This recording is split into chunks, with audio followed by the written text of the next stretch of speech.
Broadcasting live from the basement of the Pentagon. This is WTF Nation Radio.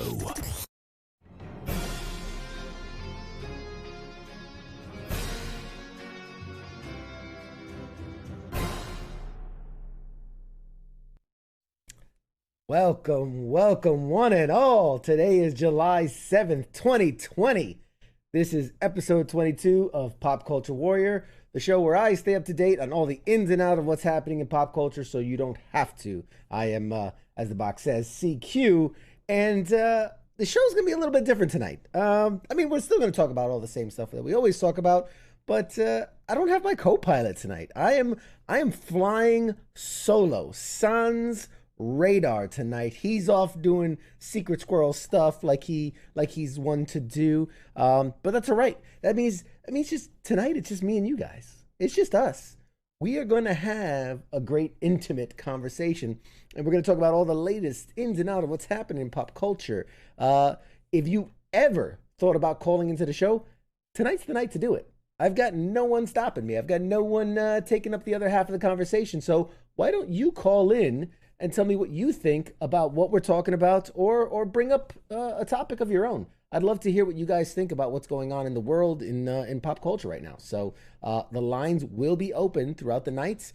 And in hour two, we do have a special surprise guest. I don't want to tip my hand just yet because, things sometimes fall through. But I'm really excited. I'm really excited to talk about who we are talking to in the second half, and it's going to be pretty cool. I'm excited for that. So we'll see when we get there. But as usual, I always say thank you guys for tuning in. I already see the chats lighting up. I see Heath, I see King, I see Mike. We got Steven, Peter, Dave, what's up? Chad, Jeff, thank you guys for tuning in, man. Really appreciate having you guys here and being part of the conversation. As you can see, my Thanos glove for no reason is deciding to activate. That means I'm super excited. It's like a mood ring, right? And Castle says hi. Hey, Castle. Nice to see you joining in on us with us. So yeah, when I get super excited, my Thanos glove just lights up for no reason. No, the batteries are dying. It's going to randomly do that until I fix it. But yeah, so the last check-in too, I just wanted to let you guys know we are at 475 likes on the Facebook page. Keep sharing it. Keep putting it out there. When we hit 500, we're doing another big giveaway. Even bigger than the first one. It's just going to keep steamrolling forward. And if you guys want bonus entries to possibly have your name selected and be part of the second prize, I am giving away triple the entries, 3 times the entries. Have your name put in 3 times. If for those that follow the page, you saw that we have been accepted into the podcast awards. I didn't know that was a thing, but apparently someone registered us, put our name in, and has enjoyed the show, and it got picked. It got selected, and we are one of many entrants into the podcasting awards. And if we can generate enough buzz, if we can get enough people voting us in, then we'll be officially nominated for Best in Entertainment and People's Choice Award. So I would really appreciate it if you guys vote for us, because that's the only way to get in and to obviously to win. So if you vote and you send a screenshot to the show page, you will be entered 3 times to win the next prize that we do. So that is just me saying thank you to you guys for voting for our show, and that's just one way I'm giving my appreciation. So enough about all of that. Enough pats on the back, right? This is what are we really here to do? We're really here to talk about pop culture, right? So let's do that now. And something I've been talking about for weeks, I finally did it. I added sound effects to my transitions. I did it. Took me time, but I did it. So being that this is the first time and we are testing it live, I'd love if you guys give me like a thumbs up if like you can hear it, first of all. And second, if you could tell me if the sound is not too loud or just right. So here we go. First transition to our first topic of the night, movies.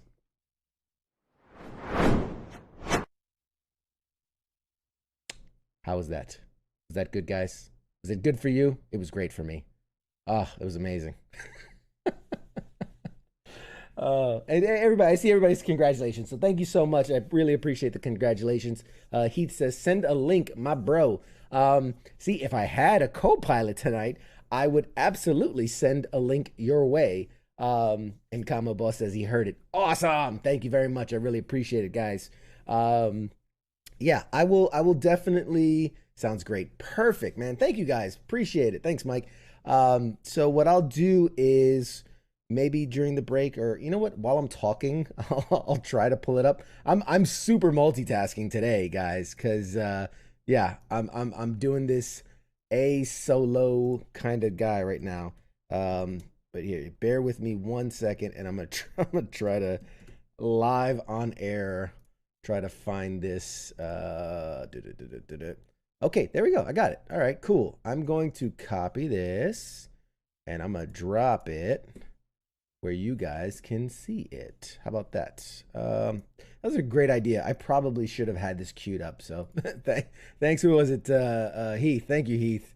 I should have known better than to. All right, so there you go. I'm going to drop it in the chats. And I'm sure somebody, hey, Jose, man, what's up, man? Thanks for coming. Jeff, you heard it. Great. So it's podcastawards.com. When you get to the page, you'll see, the best way I can describe this, you'll see 15th Annual Podcast Awards. You'll see nominations are open. Right under there, little blue bar that says, click me to nominate my favorite podcast. You're going to click there. It's going to ask that you create an account. It doesn't cost you anything. You can put in fake information for all I care. But the key is we are in two categories. We are in the category for People's Choice, and then a little bit further down, I think it's between education and between hobbies and games, we are entertainment. It's the something award for entertainment. It's the Rob Has a Podcast entertainment category. That's just the name of the category. I guess they sponsored it. So we are the Adam Curry People's Choice Award nominees and the Rob Has a Podcast entertainment category nominee. So really appreciate you guys making the time and voting for us, because that obviously it means the world. So anyway, let's talk podcast. You guys got podcasting in my head now. Let's talk movies. All right. So first up, this is interesting. So Aquaman star Jason Momoa has been cast in a new movie. Not surprising. It is a live action movie. Not surprising. But he will be playing a CGI role. He'll be the lead star as a CGI role in this live action movie.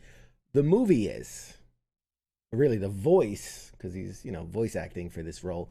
The voice is of Frosty the Snowman. Jason Momoa, star of Aquaman, is going to be the live action voice of Frosty the Snowman. Not the voice that I think of when I think Frosty the Snowman, but I'm willing to give it a go. It says that the story says the Snowman character itself will not use the appearance of Momoa. Obviously, I'm thinking like, what was the...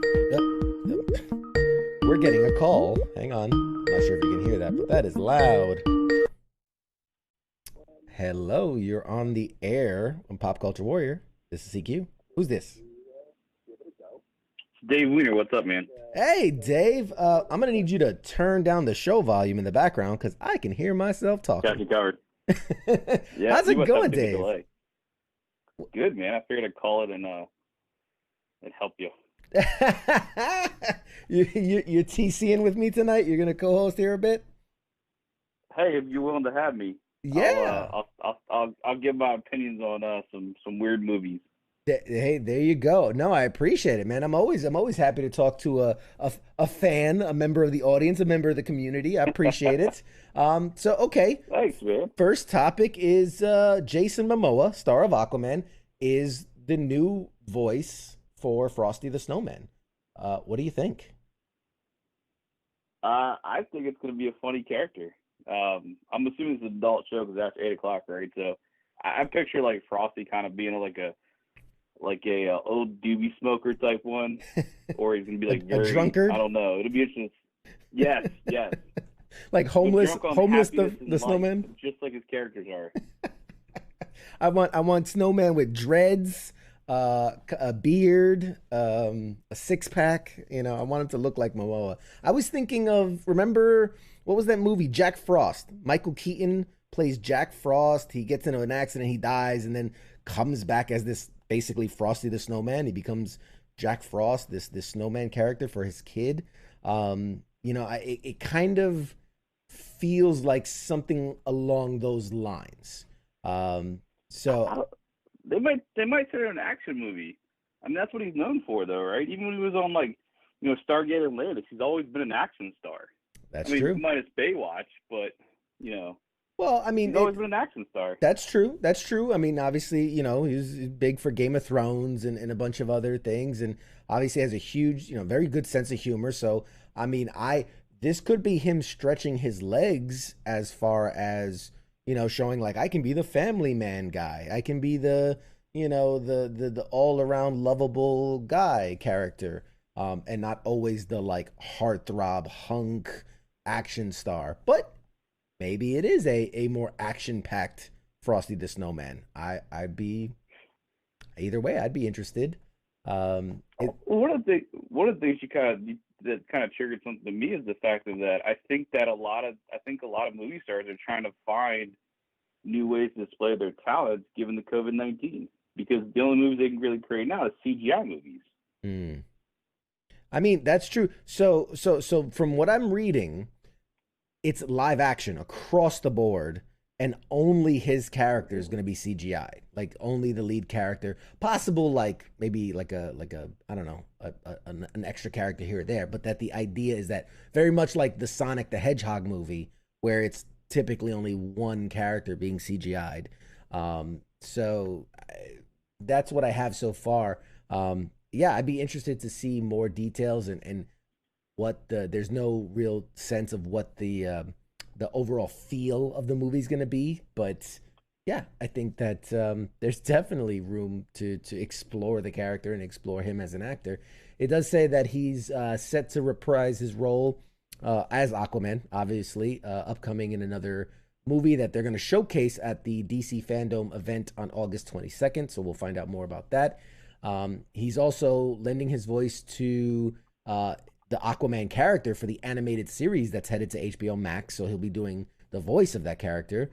And then he's also slated to appear in upcoming titles, including Zack Snyder's Justice League, obviously, but also Dune, nice. Sweet Girl, The Last Manhunt, and Cliffhanger are his next kind of roles. So you can almost hear. Are they redoing Cliffhanger back from Sylvester Stallone a long time ago? I don't think it's a remake. Maybe like a reimagining. What a reboot? Or what? There's so many terms now, and they're so specific. Reboot, sequel, spin-off. You know, remake. What's the other ones? Like, there's so many, you know, classifications of shows. But Heath, you just voted for the show. Thank you, man. I really appreciate that. Thank you so much, Heath. GGN says, Ghost, they should cast Gilbert Godfrey for Frosty the Snowman. That would be interesting. That'd be hilarious. That would be interesting. I'm not gonna lie with that one. Mike Larson says at least Keaton can act. I guess you're referring to the the Jack Frost. Yeah, I don't want to, dude. I don't want to start no beef with Jason Momoa. I mean, that's not the guy you pick a fight with. So I'm gonna say I think he's an incredible actor. I wish him all the luck, and excited to see his portrayal as Frosty the Snowman. I got a little bit more news. You good to hang in with me there for a few minutes? Yeah, man, I'm good to go. All right. As long as you'll have me, I'll stay. All right. Well, you know, we'll give other guys a chance to call in, but I will definitely take you up to hang in for a little bit, man. You're a great co-host so far. Fantastic. I got we need a call sign for you. What's gonna be your call sign? I don't know, man. I think that in the military, call signs are never designated by the individual. It's always given by somebody else. So what you realize if you give me a choice, it's gonna be Wiener 6. That's what's in it. That's fine. hey, that's the name you're gonna give me. I'll take it. All right, guys. The military way. You may not like it, but that's right. That's right. That's right. So you guys, you're joined. If you're just coming in, you're here with CQ and Wiener Six is on the line with me right now. Max says Gary Busey. Gary Busey, yeah, that'd be a no. I'll see your Gary Busey. I'll raise you a Nick Nolte. I'd love to see what Nick Nolte can do with the Frosty the Snowman character. That would be an interesting take. Is he still alive, Nick Nolte? I'm pretty sure. Oh, yeah, he's still he's 79. Yeah. 79. I'm pretty sure. Hey, there you go. CGI. Just put him in a chair, put a microphone in his face, he'll be fine. He could totally play Love the to see character. the bloopers for that one, the behind the scenes look. Exactly. All right. So I got a bit of Hollywood gossip here. Or not, it's rumored. We were just talking about reboots, right? We were just talking about that. So the latest gossip says Universal Pictures is reportedly meeting with writers to tackle a reboot of the 90s summer blockbuster Twister. Remember Twister with Bill Paxton and Helen Hunt? Oh my God! Yeah. What I mean, like, are they just gonna make the movie again, but on steroids, since the CGI has gotten much better? Basically, why not? I mean, here's the thing. I love Twister. I thought that was a great movie, well acted by the late Bill Paxton, and Helen Hunt was phenomenal. Who else was in it? Philip Seymour Hoffman was in it. It was a great movie. And for the time, I remember the graphics at the time. I was just like, whoa, that's so real. So, imagine what they can do now with something like that. Here's the kicker, is that the rumor is the updated film is expected to be directed by Joseph Kosinski. And if you don't know that name, he's the guy doing the Top Gun sequel, Top Gun Maverick. He's the director behind that one. Oh. So, I mean, this is real, some real, chops going into something like this. And now, if you remember, Twister was remade. It's called Sharknado. That's a good one, Ghost. I like that. A little different, a spin, if you will. That's a pun. A little pun there. There's a spin on the Twister franchise. Is Bill Paxton going to be CGI'd? Oh, is it too soon, man? Come on, David. Too soon. Too soon. That hurts. Always in a heart, Bill.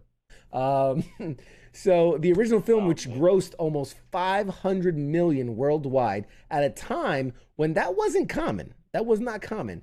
Had groundbreaking special effects. They even, it was such a big hit, they incorporated it into the Universal Studios tour at the Florida theme park. And obviously, besides the Top Gun sequel, which Joseph Kosinski is doing, he's also directed Oblivion and Tron Legacy. So that kind of gives you an idea between Oblivion, Tron Legacy, what we've seen so much so far of the Top Gun sequel, kind of gives you an idea of maybe this guy's got some action chops. He knows what he's doing around the way.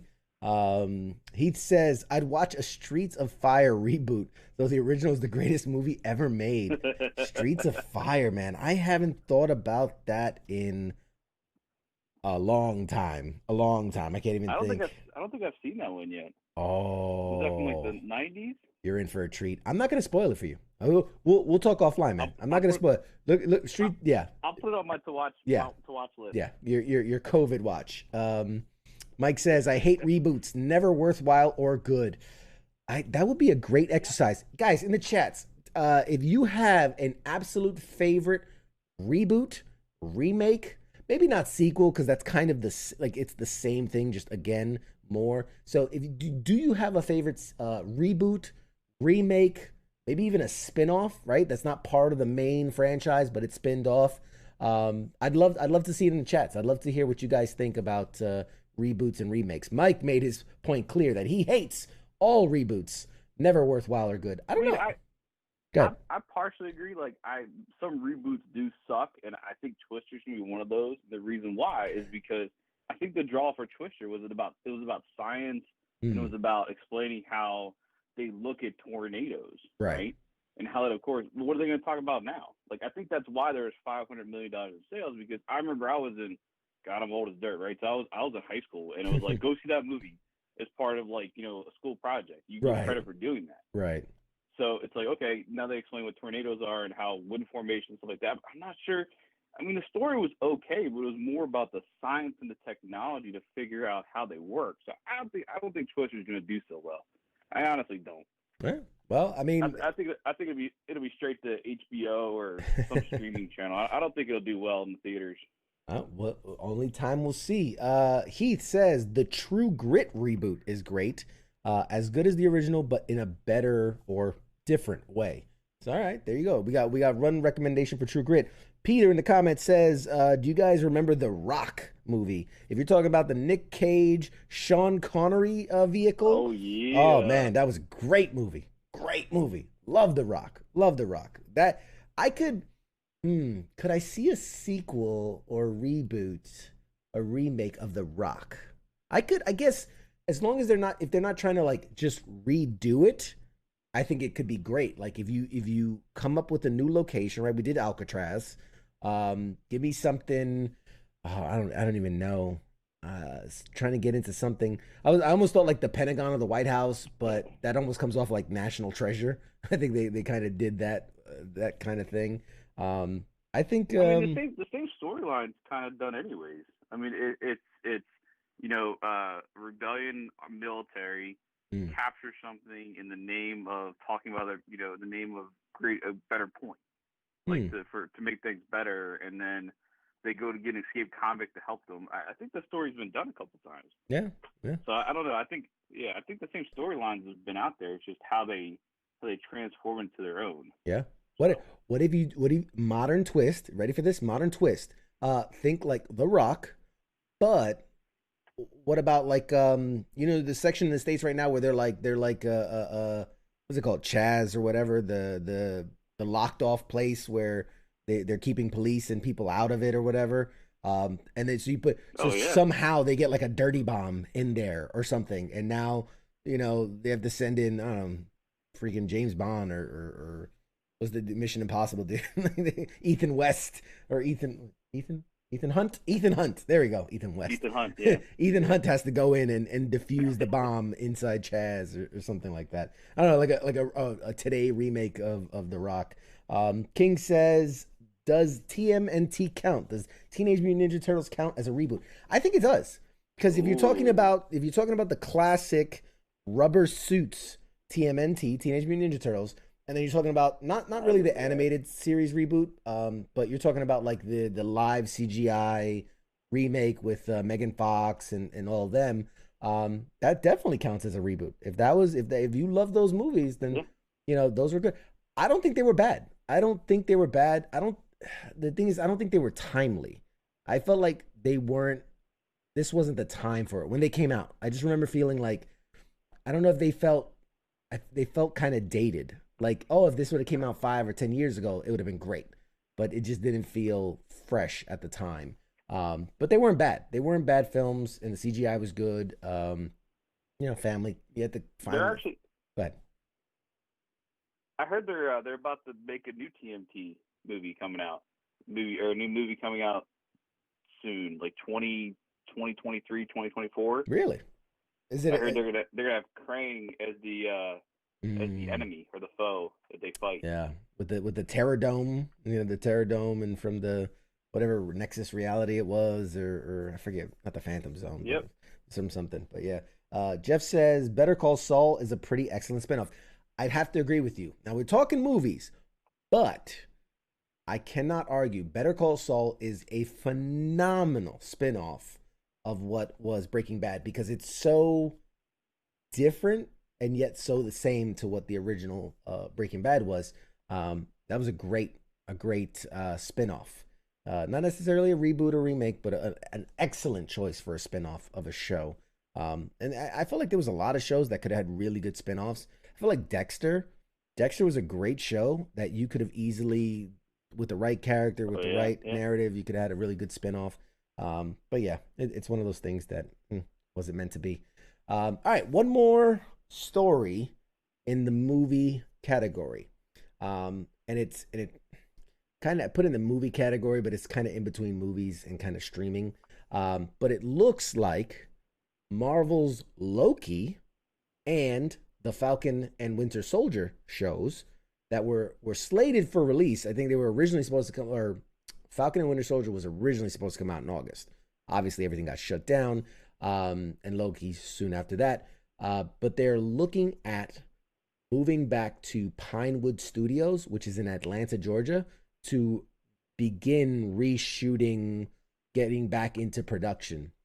So while Shang-Chi, The Legend of the Ten Rings, which is another Marvel movie coming soon, it's a little bit less on people's radar, but I'm telling you now, it's going to be good. You're going to see. That's aiming for a production restart later this month. So a report that just came out claims that Loki and the Falcon and Winter Soldier will be gearing up for August shoots. They're going to be getting through the new pre-production stages throughout July, and safe to say that they're not going to make their original August target. I think earliest reports were that they're going to release Falcon and Winter Soldier, because it's going to be Black Widow in theaters. Then it's going to be followed shortly by Falcon and Winter Soldier, followed shortly by WandaVision, then Doctor Strange in the Multiverse of Madness, and then like Loki right after that. So it's going to be like boom, boom, boom, boom in the span of like maybe 6 months. It's going to be crazy. It's going to be crazy. Once kind of Marvel announces that they're going to drop Black Widow, you can kind of almost guarantee that the next 6 to 8 months is going to be jam-packed. Because we're not even talking about all the other Disney stuff, right? We're not talking about the Mandalorian, which is going to come out, Mulan, which is coming out for Disney. So we're just talking specifically Marvel. It's going to be fast and heavy as they try to, get all this stuff out the door. So Falcon and Winter Soldier were previously filming in Prague when everything got shut down. And Red Notice, which is Netflix's film starring Dwayne Johnson, Gal Gadot, and Ryan Reynolds, which is going to be something, is also looking to get space. Awesome. Yeah, that's going to be something. That's also looking to get space in Atlanta. Atlanta's studio, the Pinewood Studios, is going to be busy. It's going to be busy because you've got all the Marvel stuff getting in there, Red Notice getting in there. Stranger Things is looking at shooting its 4th season starting somewhere in like mid-September.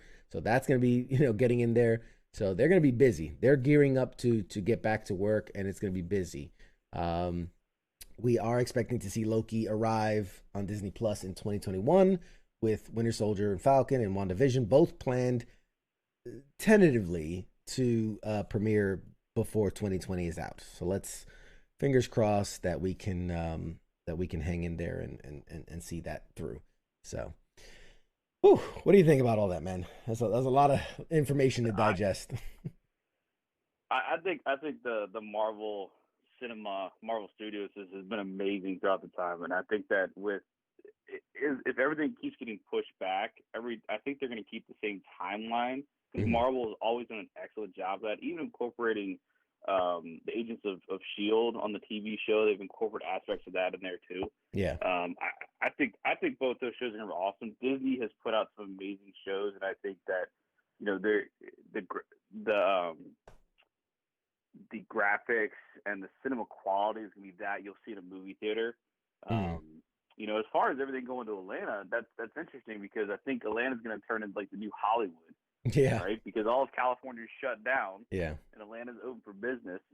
Yeah. So, and I can't wait for Black Widow to come out. It's going to be interesting to see like kind of her history and then kind of how it ties in, and see if they do continue that timeline for everything. So, absolutely. Absolutely. Yeah. I'm super excited for that. Of course, I want to see who picks up the mantle, Bucky or the Falcon, or that's so with picks up the shield. Yeah, with the latest of that, and with all this, it could obviously change, because of all this. But the way it was originally kind of scripted out was that obviously Captain America chose Falcon to be Captain America, and that was something Bucky was okay with, and Falcon was okay to that.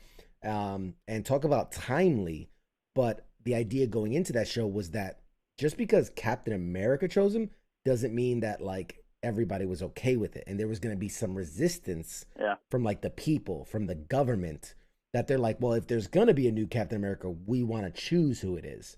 And so there was going to be some kind of pull and pull. It wasn't going to be accepted by everyone, rub people the wrong way. And so then the idea is that it lays the groundwork for the government tries to push a new Captain America, which it gets into a whole storyline of like U.S. Agent was another guy that picked up the Captain America, and you know, whatever. It becomes kind of like almost like a Punisher anti-hero, but he was Captain America for a while. So that was going to be kind of the crux of it.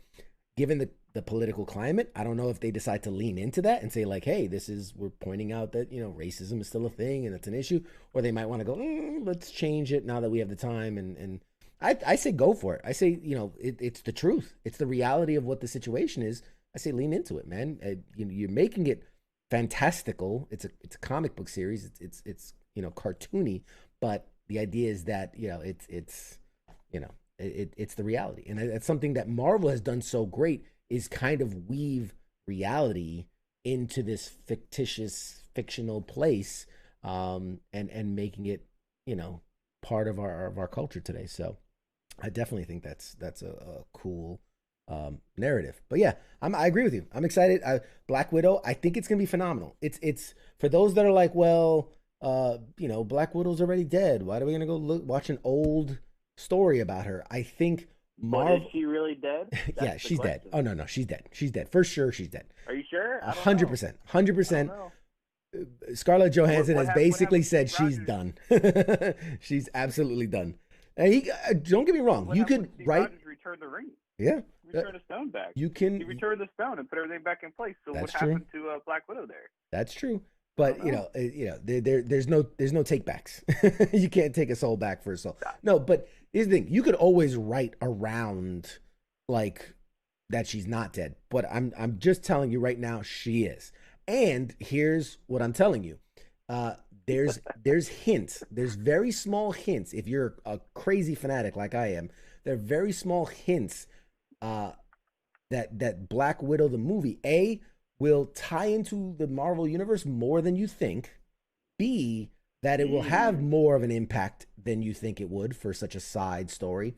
And C, that we're going to find out that she passed off the torch to someone else. So that like she was almost ready to die because she knew she had already handed it off.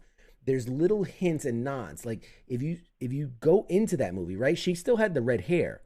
But when you technically come out of that movie and she's in Infinity War, she had the short blonde hair, right? Never explained. She just kind of jumped from one to the other.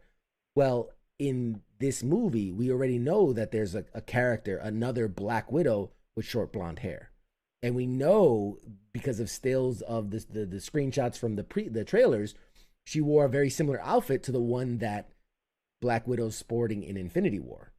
So there's little hints that like something happens there where it's almost like she was training her, or they were, you know, becoming in sync, or you know what I mean, like a sisterhood, or there's a story there, and I think they knew what was coming and they laid it out in a way that it's almost like they made a mystery that they never even acknowledged during the time of Infinity War, only to go back and acknowledge it now. And I think it's gonna pay off. And the Russo brothers are notorious for doing stuff like that too in the movie. So good. Like they plant like these little seeds in there that like you go back and watch, and you're like, wait, but they called that like in the first Iron Man, and now it's in like the Avengers Endgame. I don't understand. Yeah, and it goes back to even before their time in movies or Marvel movies.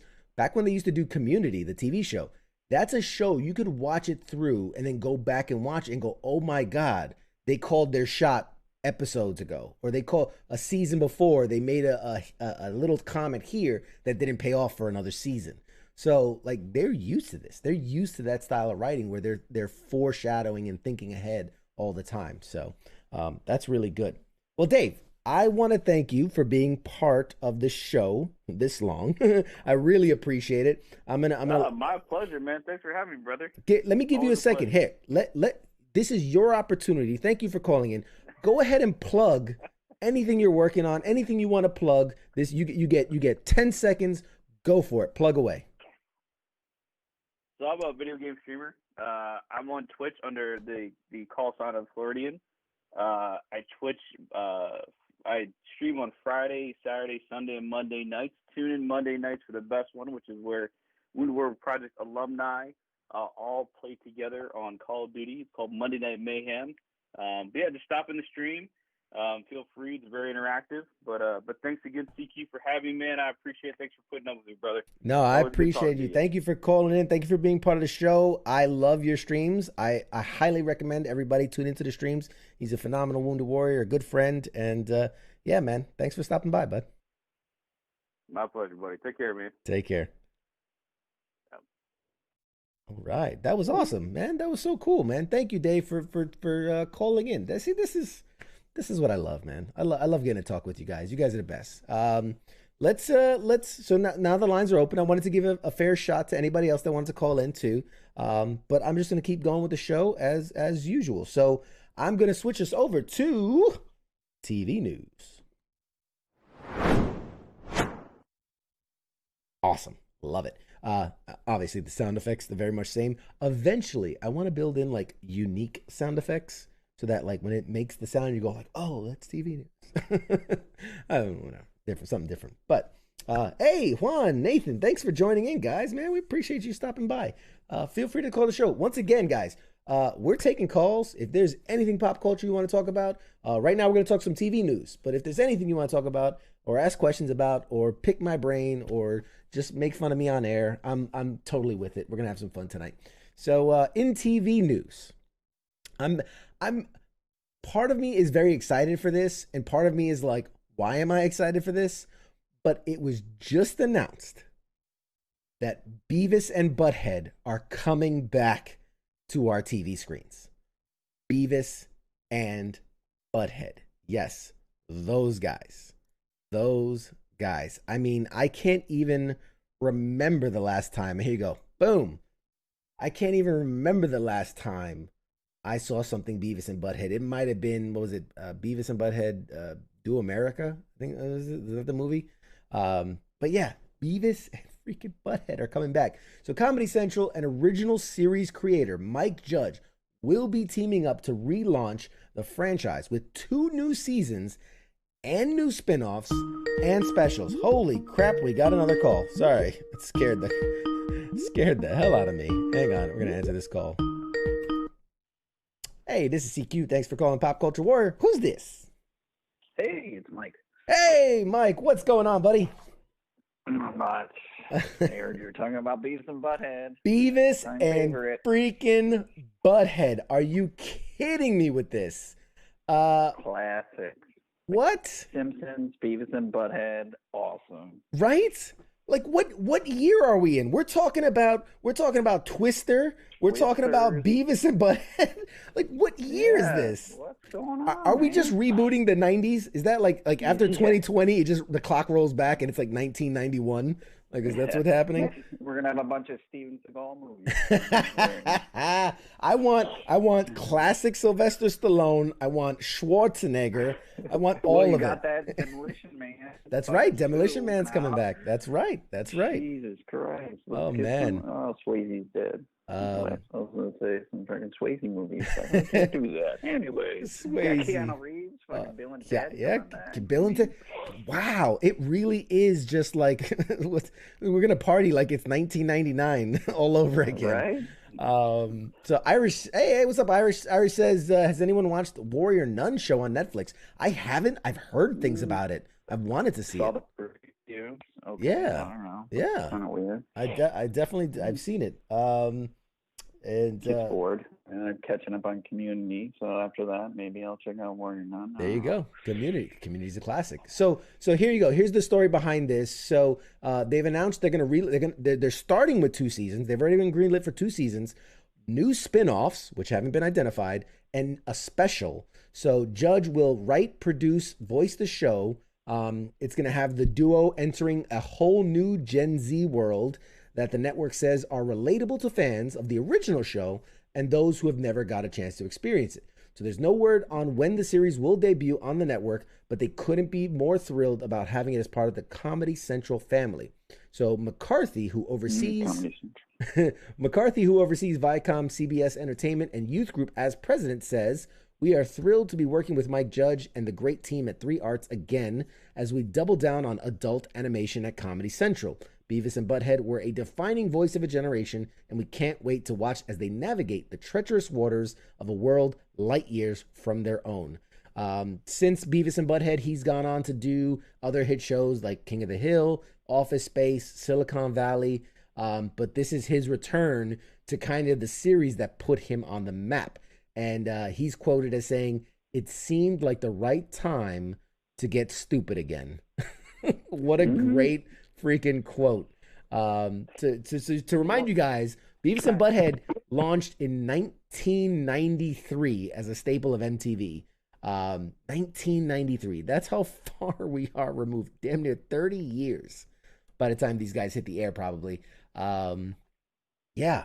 I mean, what do we do? It's interesting too because it's like Comedy Central, like originally MTV, Beavis and Butt Head. The main thing was like the heavy metal videos in between. You know, it's like a couple of comedy things, and then you know get Megadeth or Slayer on there. And now it's on Comedy Central, and there's not really, I mean, much metal. It's not as popular as it was back then. You got a couple of bands that, I mean, betray you and shit like that nobody cares about really. How great! You're not getting no Panteras, Metallica's overrated. How great if they grew up and now they're like emo, or they're like, you know, they're into Linkin Park now or something. Right. Oh, yeah. You know, there's something a little more progressive, or they're still stuck on like Nirvana or something.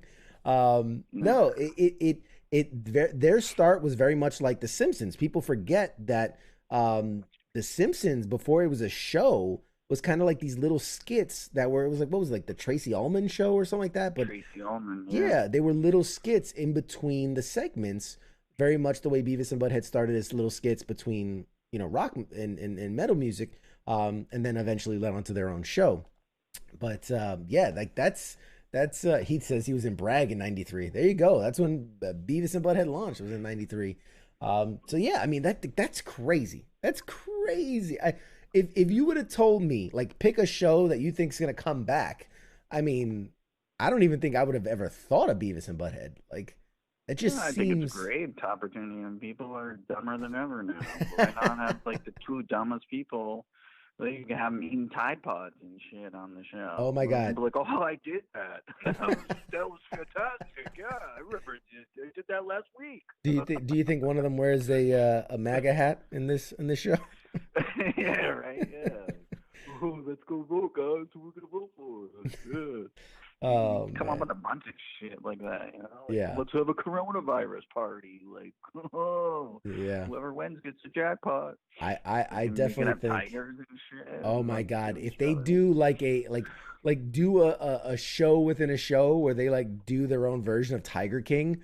Oh my God, that would be hysterical. He's like fucking butthead with tattoos and shit, and Beavis, he's got his hair down and all firmed up and shit. Yes. He has to have less teeth. We just gave him an episode. We're giving him gold here, guys. We're giving him gold. They get less teeth than they already have, and you know they checks table to Mike Pence at 1600 Pennsylvania Avenue. That's right. Little inside joke for you guys. I'm also known as Mike Pence, resident 1600 Pennsylvania Avenue. All right. Bill Gates is giving me $900K, so whatever. No big deal. Whatever. All right, let's guys. I got some more news for you. All right, check this out. I know, as I know you're a pretty big gamer as well as I am. Fallout, one of the most beloved video game franchises of the last 2 decades, is going to be getting a live action adaptation. So that's right. Fallout is coming to television. It was announced on Thursday morning that the Westworld creators, Jonathan Nolan and Lisa Joy, have partnered with Amazon to create a TV series based on the Fallout video game franchise. And the series has reportedly landed a substantial commitment. All right, so now this isn't going to be like a 1 season and we're done. Like, they are committed to making this thing work.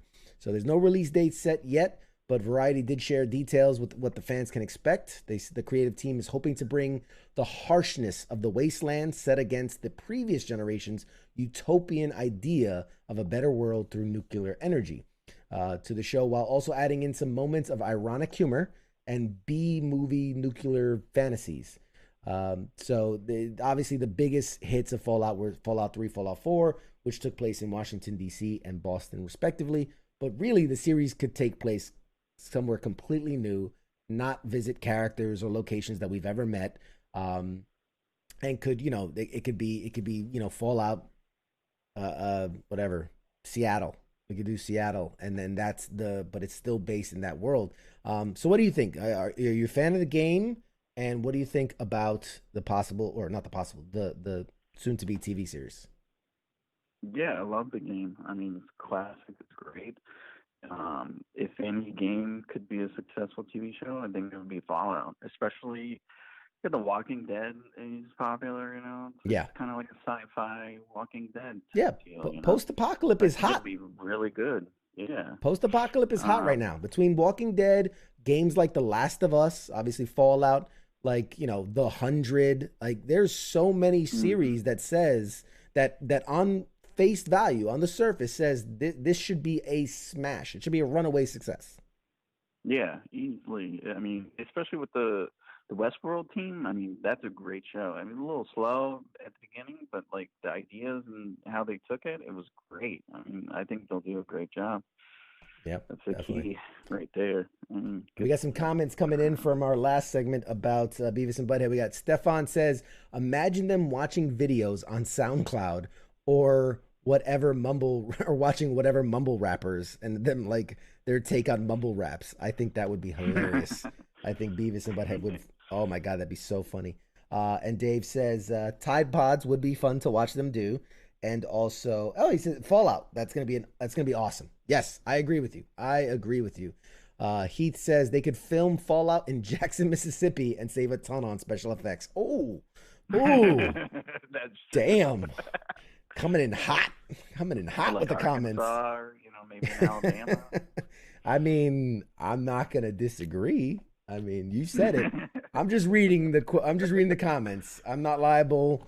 So if there's anybody from Jackson, Mississippi, I'm not, the views and opinions are not expressed by CQ, just reading the comments. But yeah, no, I'm excited. I think it's a great idea. I think if they can do what The Walking Dead did for like the comic book and how it represented it, like keeping true to the values, but not necessarily like it's a blueprint, but doing its own thing. And especially with the spin-offs of The Walking Dead, where they really got to create their own narrative and their own story. I think if they can do that with Fallout, I mean, the sky's the limit. Yeah, exactly. They can do whatever they want. Yeah, I'm surprised it's taken this long. Honestly, I'm honestly surprised it's taken this long. There's been some crappy TV for them not to have done such a great original idea and something that could be fun. Dave says Fallout in Chaz. Oh my God.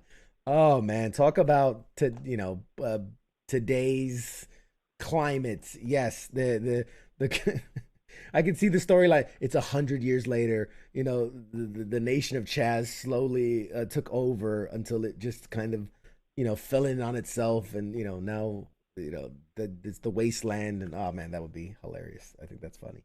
All right, I got another story for you. You got time there, Mikey? You good with us here? Yeah, I'm good. Oh, fantastic. Fantastic. All right. So this one is this one's interesting. All these stories today, I really don't know how I feel about them. I keep going back and forth on how I feel about these stories. So Chris Hemsworth is obviously a megastar, superstar. He's Thor. He's Marvel's Thor, amongst other things. He was great in Extraction. It was a great movie. But he's known he's known for his physique. He's known for outstanding shape, right? In his characters. He's got that app, that fitness app, and you can work out at home, and you can look like Chris Hemsworth. That's right. That's right. $9.99 a month. One of the Hemsworths, anyway. We're not gonna say which one. But so for his next great project, this one's really, and I totally forgot to take off the Beavis and Butt Head while we were talking. This one's really going to stretch not only his physical boundaries, but his acting chops. And I really believe this. because he hasn't had to exercise. he hasn't had to stretch. He kind of plays himself. Yeah, he hasn't had to stretch just yet. But he is going to be portraying the legendary retired wrestler Hulk Hogan for a Netflix biopic. So, I mean, I'm gonna. It's pushing it. I mean, you're talking about Hulk Hogan. He has very distinct features, voice. I mean, just his like. Yeah. I got a side by side here too. How he talks, and like he talks like he doesn't when you see him on TV in real life, like you met him. That's He's that's like, his. Oh, hey brother, how you doing? Yeah. How you doing? It's not a character. It's not. It's like you can't.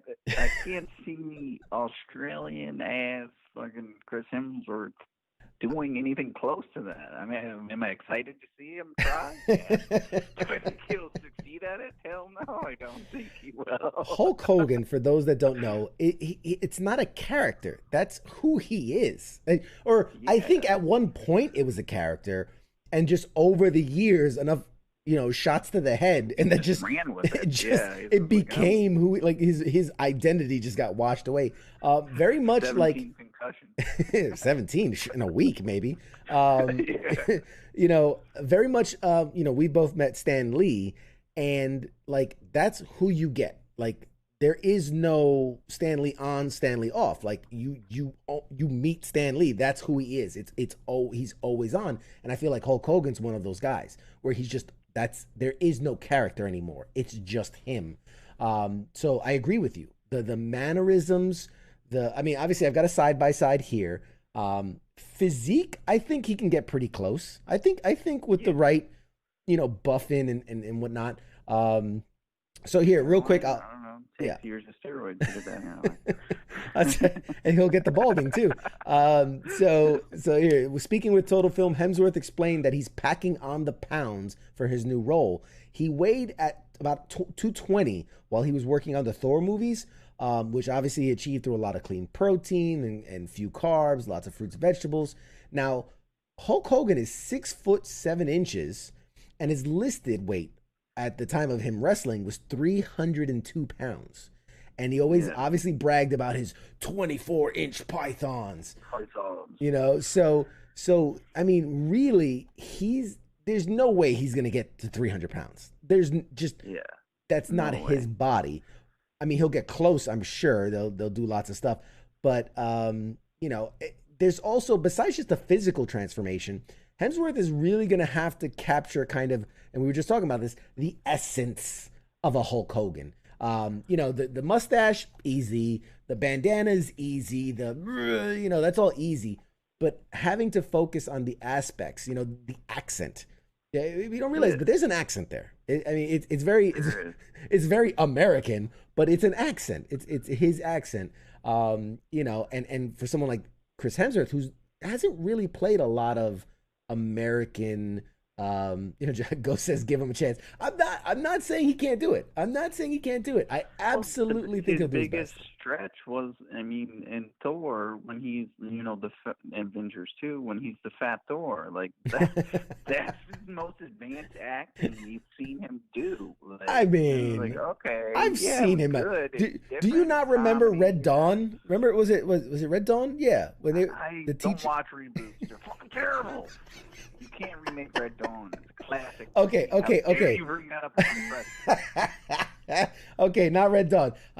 Cabin in the Woods. He played a teenage love interest or horny teenager, whatever you want to call it, in Cabin in the Woods. And I thought it was a very comedic horror movie, obviously, but I thought that was a great role for him. And a bit, it was, his humor was definitely prevalent, but, he played the American cocky, college kid or whatever. Ghost says they at least need to go touch on Hulk Hogan's loss to the Undertaker at Wrestlemania, since it was a rare pinfall. Yeah, no. So perfect segue here. So according to this article, according to Screen Rant, the film will focus on Hogan's early years in the sport, starting with his time on the Florida wrestling circuit in the 1970s. The film will continue into the 1980s when Hogan became the face of WWF wrestling. Now, it's unclear how far past that the show will go. Like, will it cover his guest roles on the A-Team or in Rocky 3 or in the 90s when he went to New Japanese Pro Wrestling? So we don't know much yet. This is very early, but it's definitely going to cover like the glory days for him. I doubt it's going to go into his later days or the Hogan Knows Best reality TV show or the sex tapes that were after that. I don't think it's going to go that far. Lines with fucking Macho Man. Yeah. I don't think it's going to go that far, but apparently, Hemsworth is very excited to like go down the rabbit hole. He wants to learn about the wrestling world. He wants to understand the rivalries. They have to. I mean, what's one of the most pivotal moments in Hulk Hogan history in the legacy is when he body slammed Andre the Giant. When he picked him up and body slammed. That has to be in the movie. I don't know if that's the climax, right? Like, boom. Yeah, I did that. Now I broke my back, and now I'm wrestling in Japan. Exactly. The other thing I will say it has going, obviously it has the star power. The other thing this thing has going for is that Netflix has the exclusive release rights for the Untitled movie so far, but that Scott Silver and John Polono are writing the screenplay, while Hogan himself is serving as an executive producer and consultant. This is the kicker. Todd Phillips is going to direct the film. And for those who don't know the name Todd Phillips, he did the Hangover movies, his comedic side, and he did the recent Joker movie with what's his name? Not Jared Leto. Joaquin Phoenix. I'd like to see it. Joaquin. So Todd Phillips is hot right now, man. He is a hot director right now. So to have him directing, to have all that, I mean that's huge. They got the money, they got the writing, they got the directing. Yeah, and Netflix owns the release rights. They got everything going for it. So we'll definitely see how it goes. But all right, with everyone that's borrowing someone else's Netflix account can watch it for free. There you go. All the borrowed accounts will get to watch the movies. Hey, well, thank you so much, Mike, for joining us. We're right at the top of the hour, man. This hour just flew by with you guys. So we're gonna take a break, and then don't go anywhere, because in the second hour we have special guests joining us. We're gonna talk some video games. And then at the end of the show, we've got a 5-minute comedy set by Air Force veteran P.T. Bratton. Very funny guy. So guys, hang in there. Mike, thanks for joining us, and we'll see you guys on the other side of the break. We'll be right back.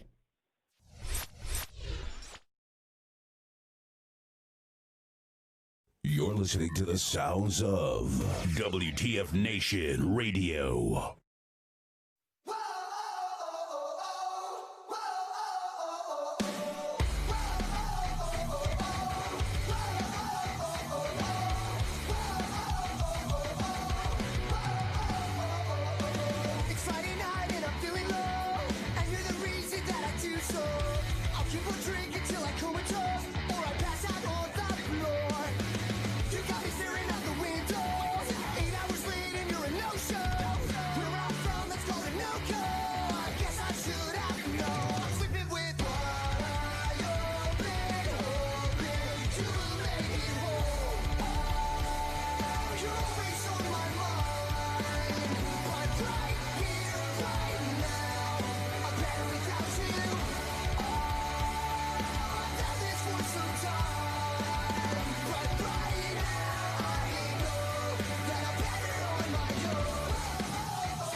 Remember when we used to lay in bed and talk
looking up and fading out. Cirrus shapes I found blow me away. Van Allen right around, pushing through. Skin is brown. Nature has us trapped in fear, so I get lost in sound. I wonder if you'll ever know why I am the way I am. I've been thinking a lot about time and space surrounding. Is there anyone who is thinking like me? I've been thinking a lot about life is never ending. Is there anyone who is thinking like me? Constellation theme, mapping stars they're meant to be. Geminis are free of suicidal kings. This misty maze of me, so obvious yet never seen. Feeling though the fog will lift to find me lost at sea.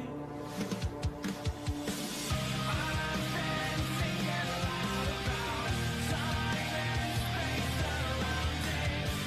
Is there anyone who is thinking like me?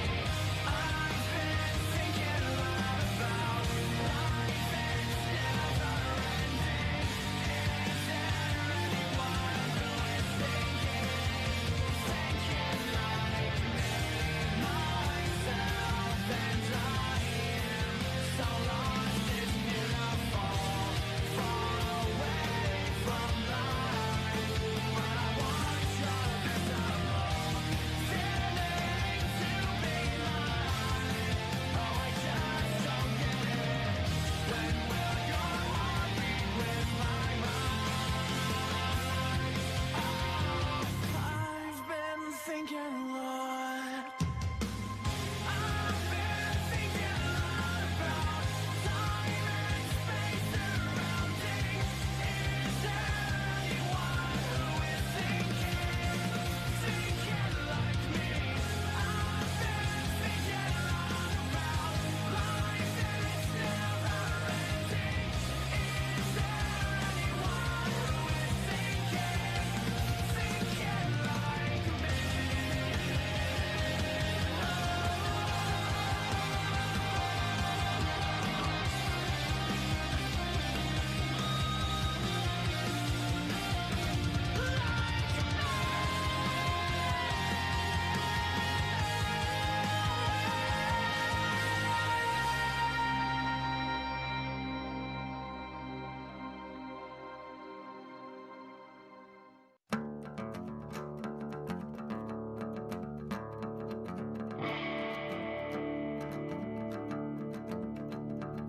I stood there in that middle of church with a bottle of gin in my hand. I'm looking up at the rooftop like I'm trying to find my long lost friend. My days turn to nights, my nights turn to weeks when you're living life on the road. I'm halfway back to New Orleans with a few more drinks to go. I said, tip 'em on back. Well, let's tip 'em on back.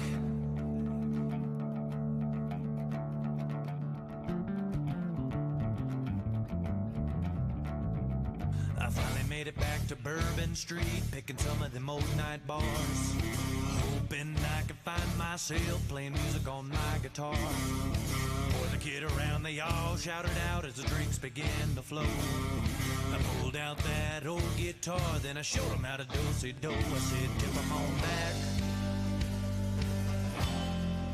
Well, let's tip 'em on back.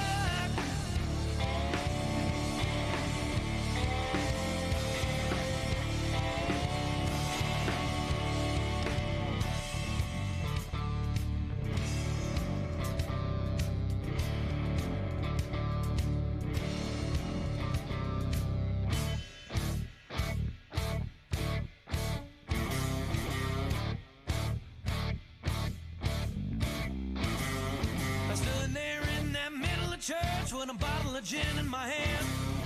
Looking up at the rooftop like I'm trying to find my long lost friend.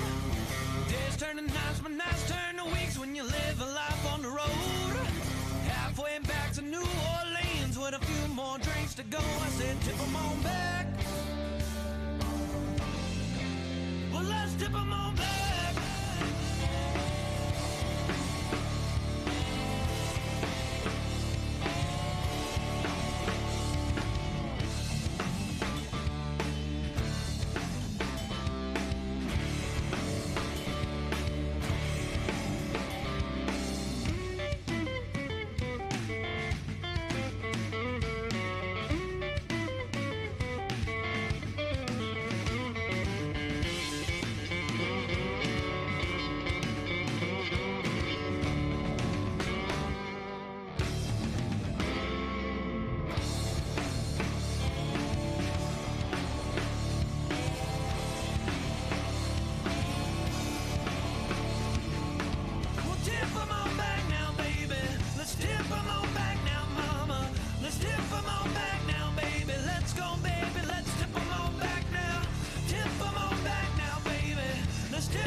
Call the show now at 415-889-8367. The voice of U.S. Army, WTF Moments. This is WTF Nation Radio.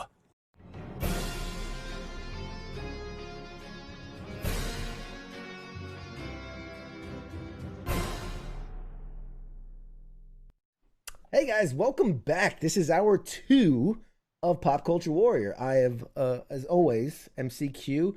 And like I said, I had a little surprise for you guys. Radar's not with us tonight, so we called in some friends of the show. We called in some friends of the WTF Nation family, radio family. And we have 2 members joining us of the Grunts Gaming Network. We have Irish and Sniper. What's up, guys? Hey, man. How are you guys doing? Say hi to the audience, man. We got a live audience that are listening and or potentially, listening in as a podcast. So this is your chance. Real quick, for those that don't know and aren't aware, can you give us a quick little bio, a little understanding of what is the Grunts Gaming Network? That is too easy. So the Grunts Gaming Network, what we are is we are a veteran-founded gaming community. We aren't strictly just for veterans, though, but also our civilian counterparts. We try to create good quality content for everyone. Our big thing is trying to, help bridge that gap, that typical gap we get between our service members and our civilian counterparts. Right on. Irish, you want to add in there anything? I was just say our big thing is just gaming news, streaming, all that. Just have fun, join in. If you play, don't play, specific game somebody likes, anything. Very cool. Do you guys have scheduled like specific days you're on or specific days you're off or specific times you're playing certain games, anything like that? Yeah, so we actually stream Monday, Wednesday, Friday, 7:30 Eastern until 9:30 Eastern.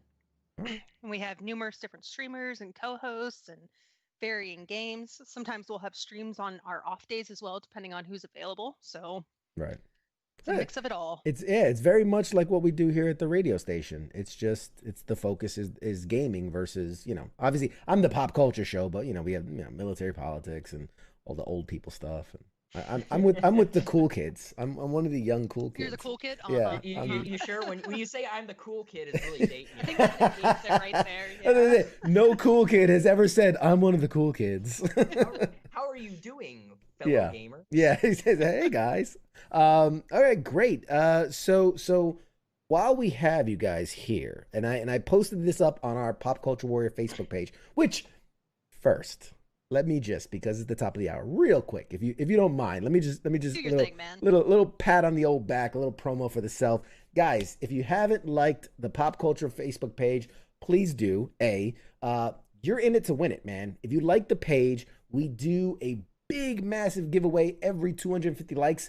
we're like 20 away from our next big one. We're almost at 500 likes. So when we hit 500, anyone that has liked the page is automatically entered in to win a super cool, super huge surprise mystery box filled with lots of gifts and goodies.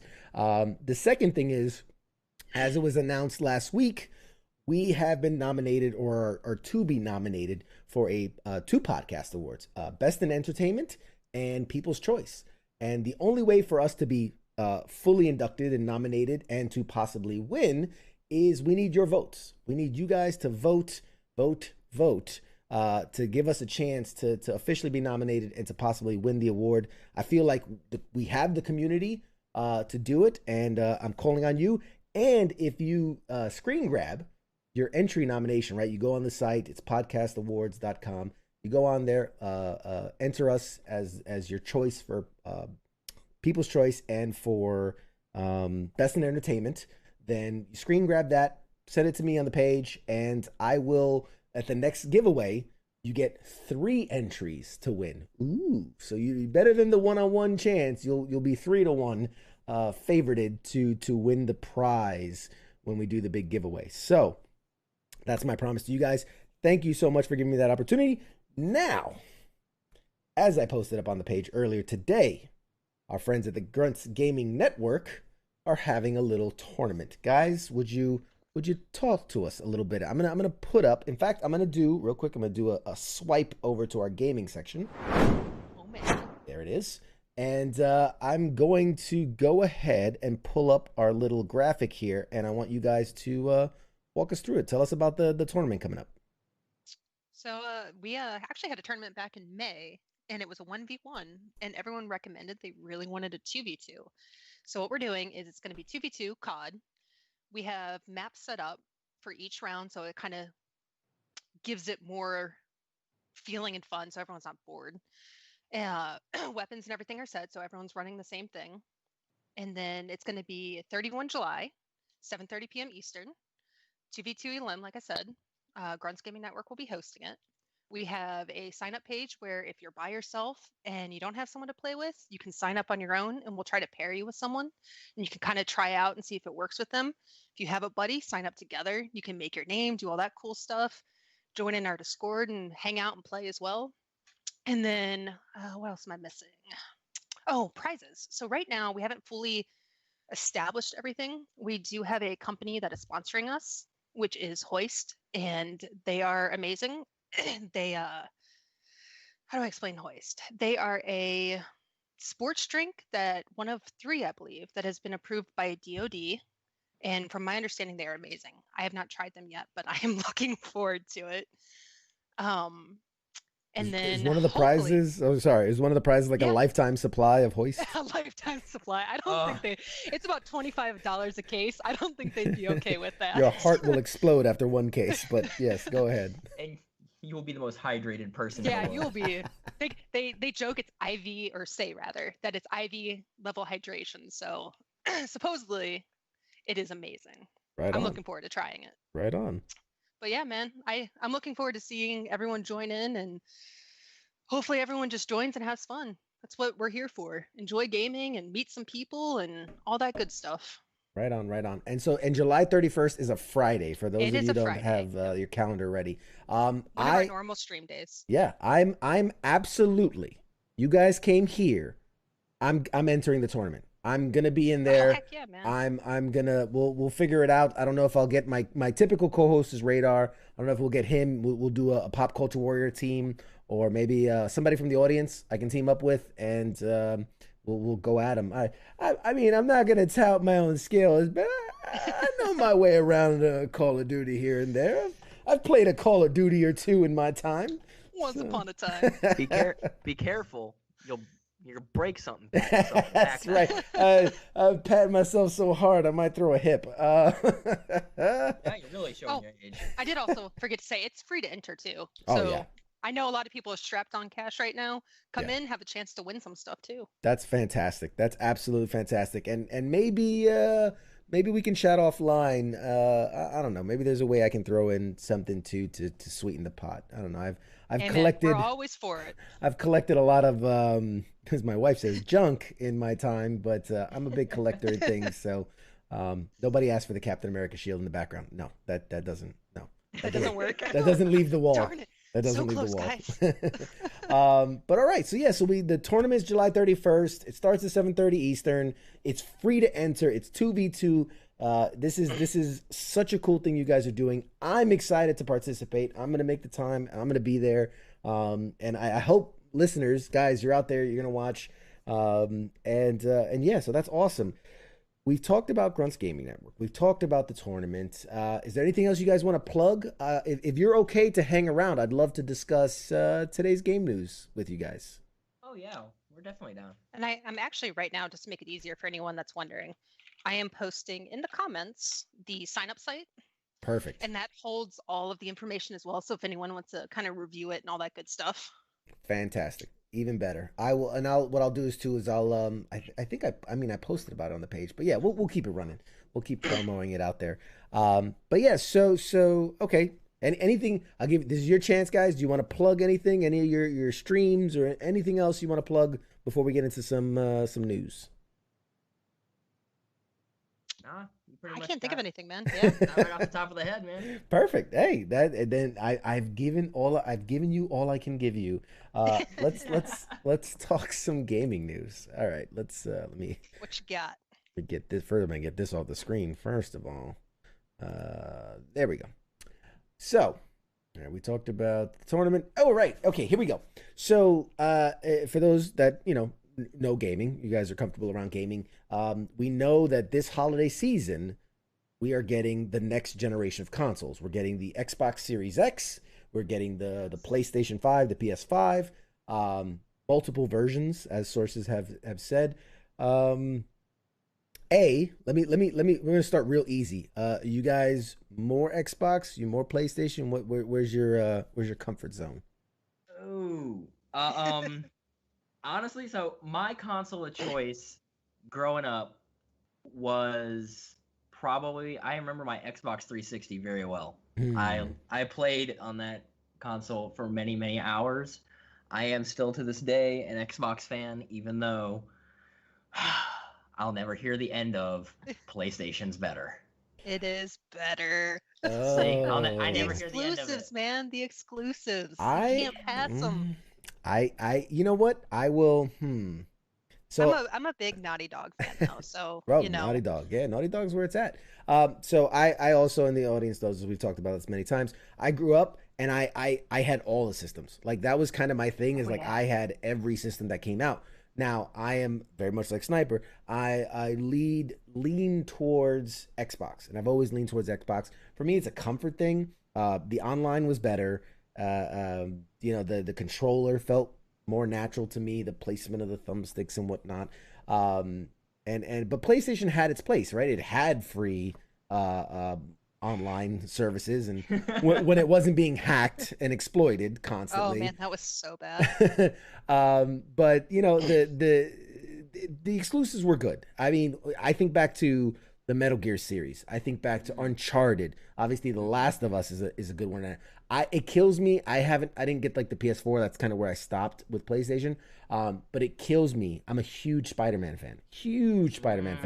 So to not get to play what is probably one of the greatest comic book video games of all time has hurt me a bit.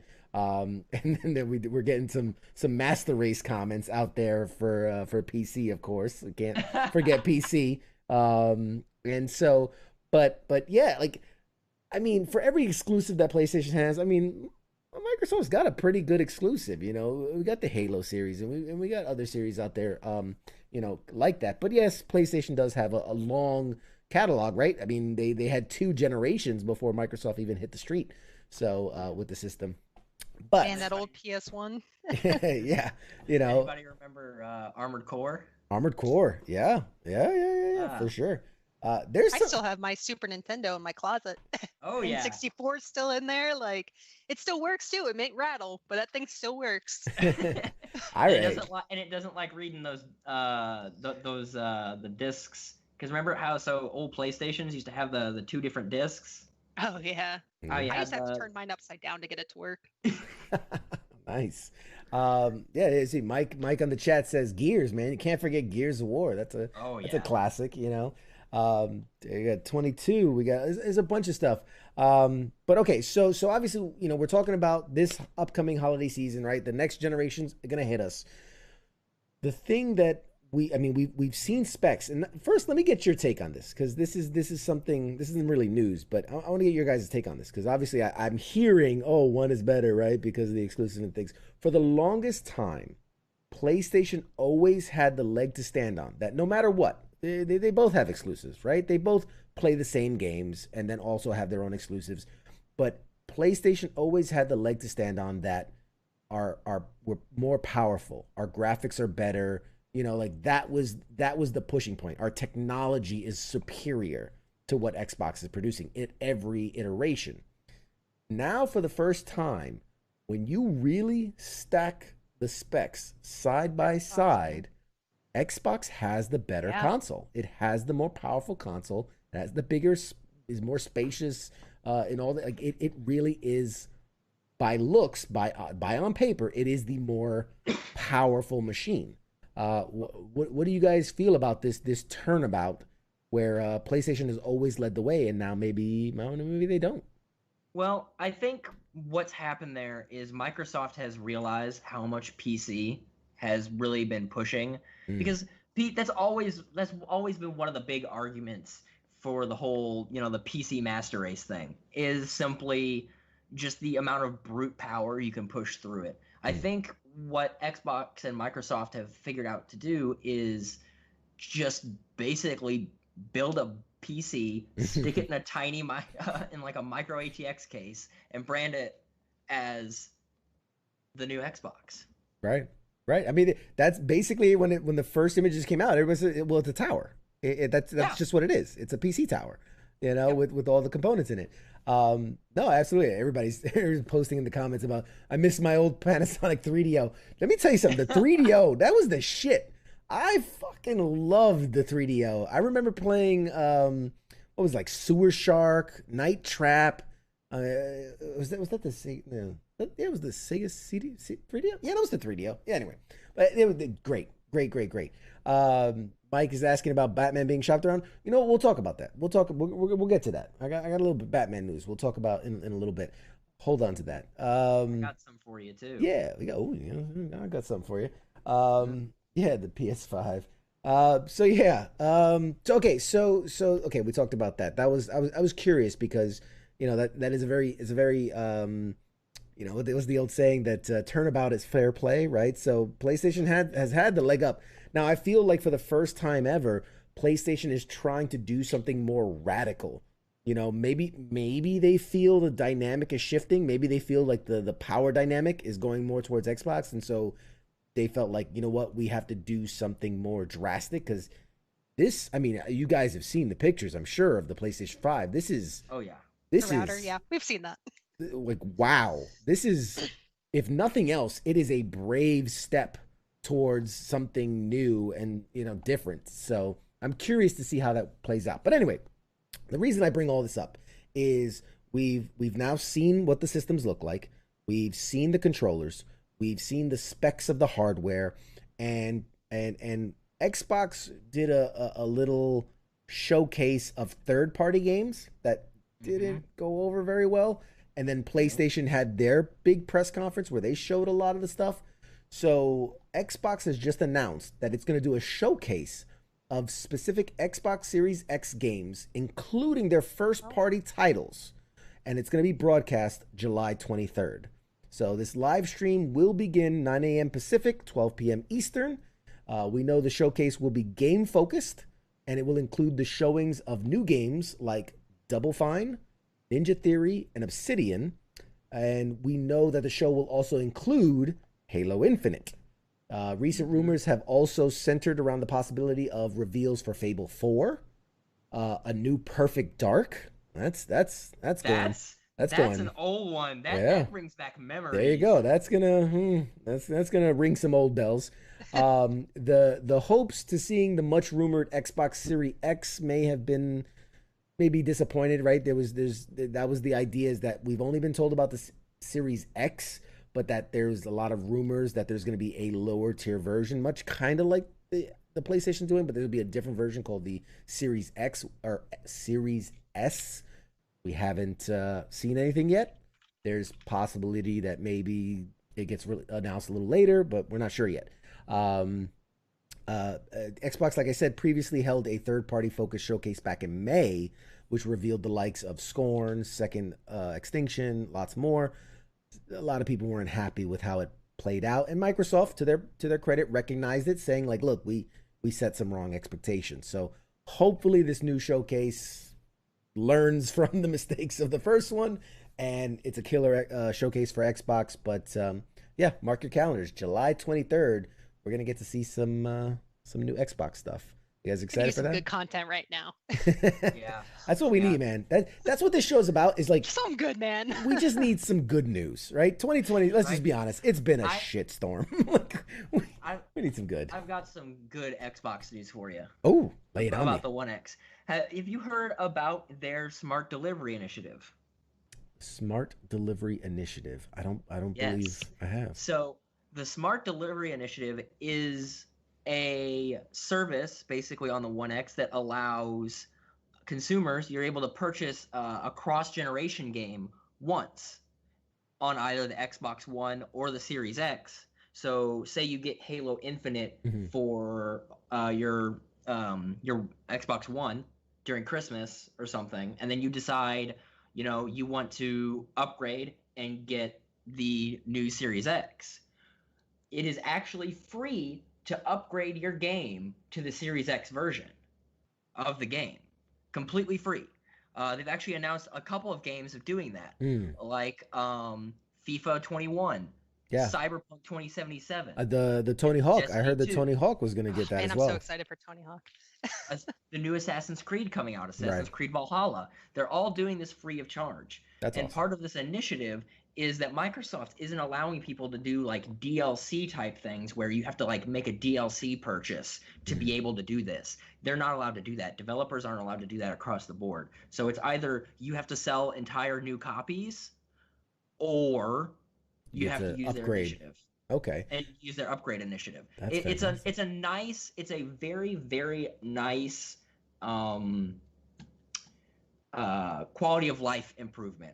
Because I mean, nothing sucks worse than you get a game for like your series or your One X and say you wanted to get it for the new Series X, but you can't because let's very hypothetical here.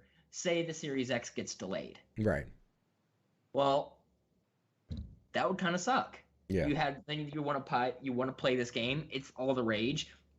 You want to hurry up and play it before it gets spoiled for you. Sure. And then now you're able to just buy the game and not have to worry about feeling sorry and not have to buy it again. Yeah. And there's also the fact that a game that gets released, let's say in September, might not be released even at launch of the Series X. It might not come out till February, March, or April on the Series X. Just because it came out for the Xbox One, when it releases, doesn't mean it's release day for the launch. Like, I think that's the idea. They'd like it to be, but that doesn't always guarantee the fact. I've even heard Cyberpunk 2077, they have their release date. They have not announced a release date for the Xbox Series X version. Meaning it could be months. So you're exactly right that your options are, okay, I don't buy it and wait for the Series X version, potentially spoil it, whatnot. I buy both versions and now I'm out double the money for half the enjoyment, or like show some respect to the people that are investing in your company, that are your fans, and show them the love. And I'm glad to be hearing about this. I definitely heard about it on the kind of one-on-one different games, not as an initiative across the whole spectrum, which is awesome. There were games I remember when the 360 was phasing out and the Xbox One X was coming in. Like there were games that you were like they were promising like, okay, if you buy it, we recognize next month the new system's coming out. So if you buy this one, we'll get you another. I think Madden was one of them. Because I buy Madden every year, and I remember like, oh man, this sucks. I'm gonna have to buy another Madden, and they were like, no, you can upgrade for free. So I'm glad to see that that's becoming kind of the norm, as it should be. You know, if you're investing the kind of money, and we don't even know what the price is, that's a whole other conversation, like what the price of these systems are going to be. When you're investing that kind of money, the last thing you want to do is drop another 60 for a game you already have.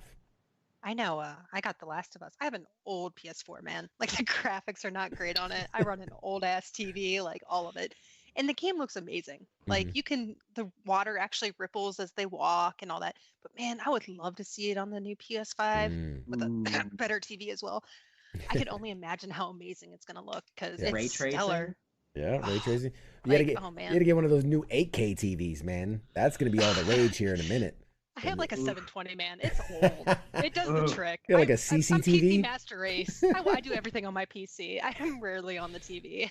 You got the bunny ears on the TV. You get cleared. Do you have to switch it to channel 3 to when you play games? Is that what you're saying? No. Oh, yes. The screen starts doing that wave, and you gotta walk up and like start hitting the top of the TV. Yeah. Please work. Please work. That's it exactly. All right, so we talked Xbox. To be fair, let's talk a little PlayStation 5. I have it on good authority that obviously nobody knows what the price of these systems are going to be. But digging around in Reddit, because Reddit's awesome. There was a user. Always Reddit, man. There's a user by the name of USB, but spelled out YOUESSBEE. USB recently revealed that he took part in a Nielsen survey where they asked about certain consoles and their digital alternatives and how their features do or do not justify a specific cost. The survey asked him about a potential $435 price tag for, let's say, a PS5, or a $323 price tag for a digital version of that, a digital only version. So while this by no means is clear indication of what they're going to cost, it might give us a little feedback. USB stresses that this shouldn't be taken as gospel. He said he's done many reviews like this or many surveys like this, and typically he's noticed there's a 20% increase in price by the time from when he took the survey to when it hits the shelves. So he said, so if you do the math, theoretically, that puts the PS5 standard edition at about $520 and the digital only at about $390-ish. So of course these numbers are still not a clear confirmation of anything, but it just gives us a little indication of where they might be thinking, which is interesting because the previous leaks have suggested anywhere from $600 to $700. Now they did have an industry speculation that suggested otherwise, and we'll see. We'll see. I'll basically. be curious. Are you one of those people that, like, when a console comes out, you pre-order it and get it, or do you wait a hot minute to give them time to fix stuff? That's a great question. I am a sucker. I will pre-order that bad boy, and I will not stand in line. That one I refuse not to do. I didn't fight for this country to stand in no line. Lines for days. No, I will definitely pick it up. I will definitely pre-order, or better yet, I'll just have it shipped to my house. I'll have it so that it arrives day one right to my doorstep. But I do understand how many times have we been, who remembers the red ring of death? How many times got that so many times. Have we been burned? Bad. Remember how to fix it? So funny thing, what caused red ring was actually a really bad design flaw in the original Xbox 360. Wasn't it like a heat issue? It was. What happened was a lot of people were laying them sideways, like the original Xbox. Yeah. The trouble was there was no venting there, and when you laid them sideways, what you ended up doing is you ended up placing the disc tray, that big metal disc drive, right above the actual motherboard. So you got a heat sink, like you got this little heat trap, and it would actually melt the solders on your board. which would cause Red Ring of Death. Red Ring you- of Death is commonly caused by that. You could just Do you wrap remember it when they in came itself. out with the fan? Yeah, the fan. Yeah. Yeah. I was like, I'm sold. Just give me it. I'm Yes, over it. I remember that. I remember that. Yeah. So no, I see. I'm one to like. So iPhone right comes out every year, whatever. But like, I would be the guy that would get the S version, right? Not the whole number, but the S, because I always had that thought that like, whatever the whole number, right? The 5, 6, 7, 8 always had like these new features, and they would always break. And then like the 6, 7S, 8S, 9S would always have those features, but fixed and better. So like I was always getting the S version. But when it comes to consoles, man, I'm a sucker. I'll admit it. I will buy that bad boy day one edition. For the longest, I remember my Xbox One day one edition. Like it was printed on the controllers. Day one edition, 2015, 2016, whatever. Yeah. And I had them for forever until I finally sold them as a historical item. As a collector's piece, I sold that off many years later. But yeah, no. So this just gives. Let me ask. Okay, so let me speak to the piece or the PS5 person, the person that's interested in the PS5 here, Irish. Do you? Let's say first, are you leaning more towards the standard edition with the disc drive, or are you interested in this digital only version?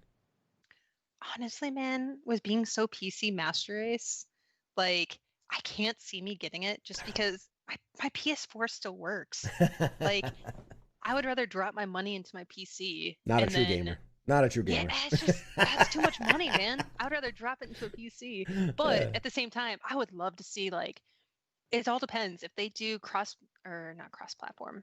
If they do backwards compatible, Yeah, so yeah. I can then play games on my PS4. Yeah. It's all the Insomniac games, Naughty Dog games. But I don't know. I personally like the hard console. I like having the physical, discs. just something about it. Yeah. Well, I don't know. It depends. Like I wanted Last of Us as a hard disk, but it was so hard to get the copy because I wanted I wanted the collector's edition. And it just every time they did a release, it was gone within minutes. And so I eventually just gave up and went digital. Yeah. There's certain games I'll go hard disk just because I just like the nostalgia of having the case. Yeah. No, it's very true. It's hard to it's kind of like so I'm obviously a big comic book guy too.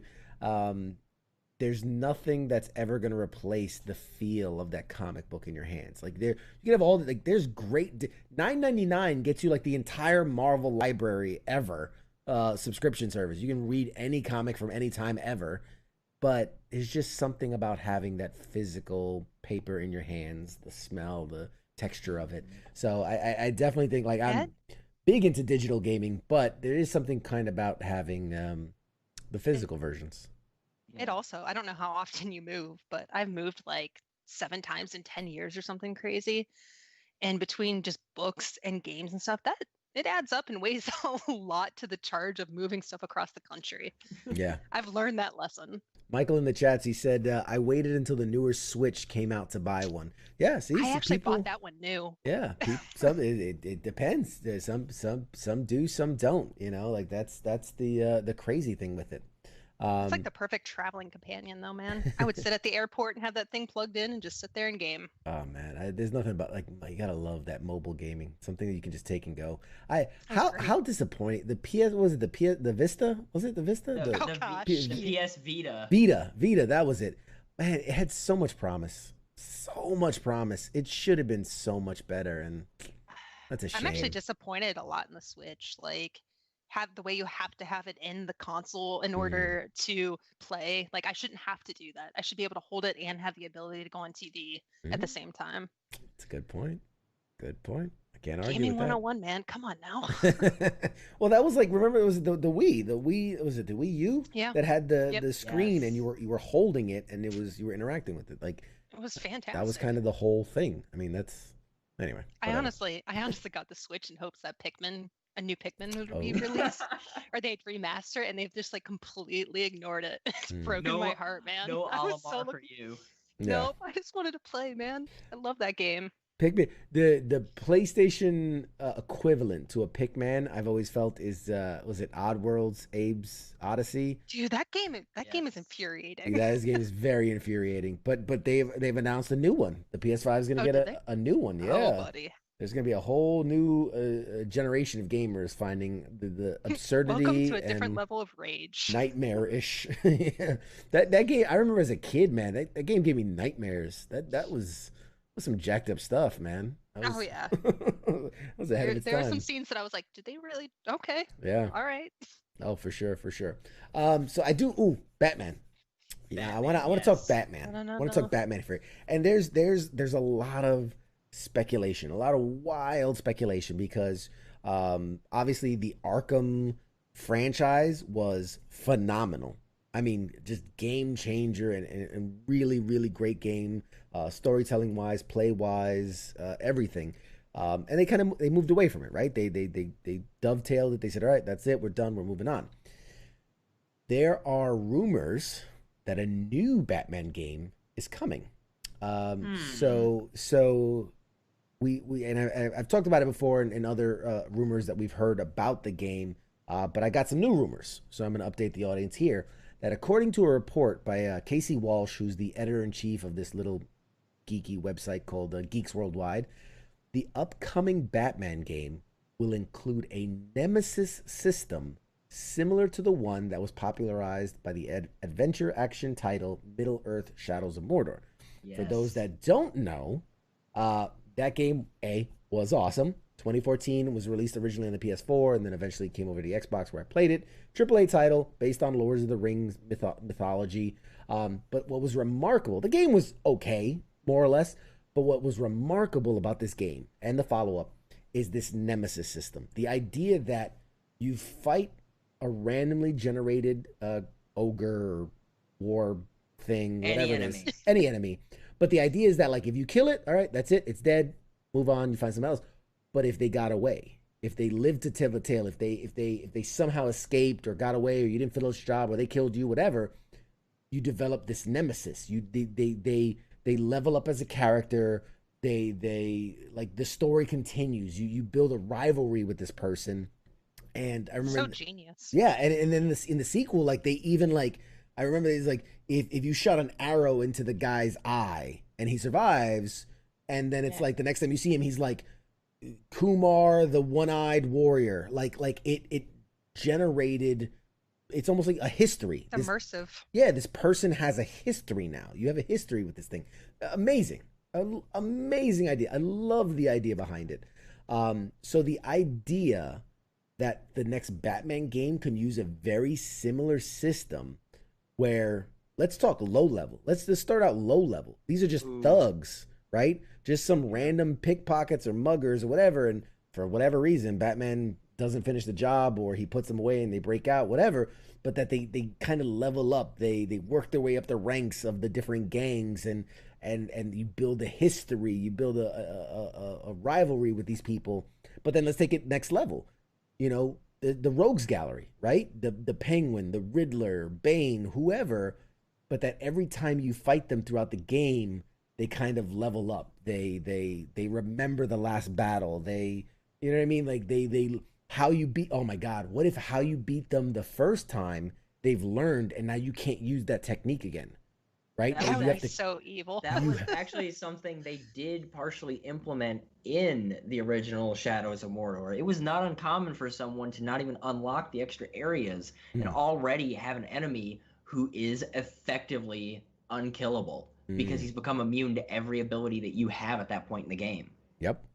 I think that would be, oh my God, that with the play style and the, and then Batman has to not only use his fist, right? Because all the Batman games, it's all about fighting. Arkham really did put an emphasis on the detective work. So in order to defeat this guy, you now have to put in some detective work on like, okay, he's figured out this thing. Now I have to figure out what's another weakness I can use against him and just different things like that. I think that would be killer in a Batman game. And you stack that on top of what Arkham was already doing so well. I think you got a game of the year right there. You got a knockout. He did. Sorry. I don't want to burst your bubble. Mm. So currently, Uh-oh. yeah. Don't you bust my so, bubble. oh yeah. So I'm sure you might know this. Mm. So the Arkham series is owned by the Warner Brothers game studio. Right. They were acquired in 2018 by AT&T. Right. However, currently AT&T is looking to sell Yeah. WB Studios along with all of their IPs, which is like their original IPs, like Mortal Kombat. Mm-hmm. And then you're also looking at all the licensing, and there's no guarantee that the licenses are going to go with it. So that could be a real damper on things. It's true. That's absolutely true. Something I think that's what Mike earlier was alluding to with Batman being shopped around. I wanted to talk about it. I'm kind of the mind like it's still too speculative. There's nothing really solid yet because everyone's saying they want to do it, and everyone's saying that there's companies like chomping at the bit, but there's like nothing. There's no conversations have even started. So that's why I'm like I've been holding off to really talk about it because until it's like okay, this company's talking to this company. Like at this point, it's just us, playing guessing games. But yeah, it's a very real possibility that someone else can own the rights very soon, and that Warner Brothers Interactive and their whole gaming studio could be owned by a different company very soon. Yeah. And especially that list, it's really an interesting list too because it's a full spread of your big developers. You've got people like your quote-unquote interested parties. Yeah. You've got like Take-Two Interactive, Oh, yeah. Electronic Arts, Activision Blizzard, and now Huge. Now they're adding Microsoft to the list.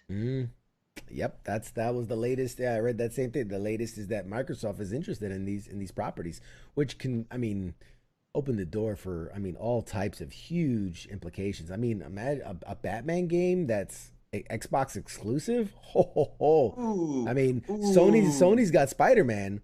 So True. for Xbox to flip it on them and go, okay, we'll get the last generation's best superhero game ever.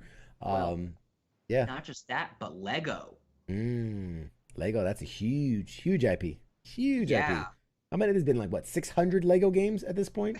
I remember when it was Sounds 2. pretty accurate. It was like it was the original was a Star Wars one, and then Yep. after that I think it was like what? Then it was Harry Potter. Harry Potter. Yeah, I played Harry Potter. Yeah. And then it was And then it was just everything. flip-flopped. And It then, just like flip-flop. It was like Star Wars, Harry Potter, Star Wars, Harry Potter. yeah. And then I remember the first one out of that I think was I'll never forget. Indiana Jones was the first one where they actually started. They started talking. The Lego pieces started talking. I remember it was like the last one I really played when I was like, oh my god, they're not just miming the whole time. They actually have voices now. And yeah, that changed the whole script. But Drunken Healer says, talk about odd stuff in games. Where's Conker's Bad Fur Day 2 or a remake of the original? Yeah, that was ahead of its time.